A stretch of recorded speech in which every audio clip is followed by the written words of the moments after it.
And so I guess, with our infrastructure system, the one that we've been using for 125 or 150 years, it started with coal power generating plants. And so the hub and spoke model, the coal plant would be somewhere close to the city, but then the coal would produce the electricity, and then the transmission wires would send them into the city and travel 10 miles, 20 miles, 30 miles. And then coal changed to oil producing plants, and then it changed to natural gas producing plants.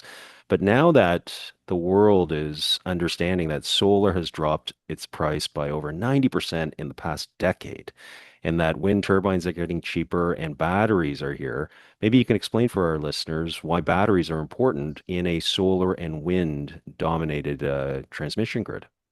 Right. So the system you talked about, the historical energy grid, it's based on the idea of just having production, transmission, and use.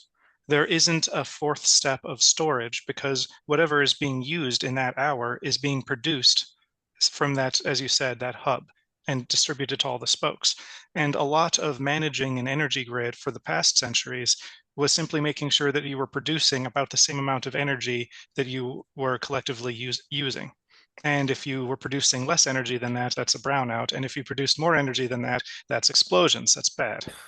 But there wasn't this extra step of having to store the energy and then collect it again. Now, why we need to start talking about that when switching from fossil fuels to renewables is very simple. The fossil fuel plant goes on our schedule. Renewables, they go on the schedule of nature. The diurnal cycle, the patterns of the winds, the tides and waves, if you're in a coast doing a really next gen energy, these are forces that are great for sustained energy production, but we're not in control of exactly how much is produced hour to hour, day to day. So to make up for that irregularity, to normalize it, that's why we need batteries.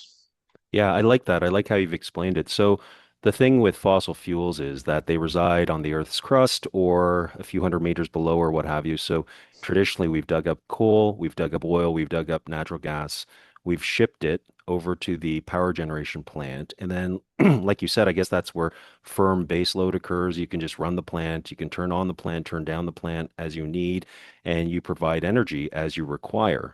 But of course, as you said, we have this wonder of nature providing us with all the energy we could possibly ever use, but we have to abide by their schedule. And so Yeah. batteries fill that need.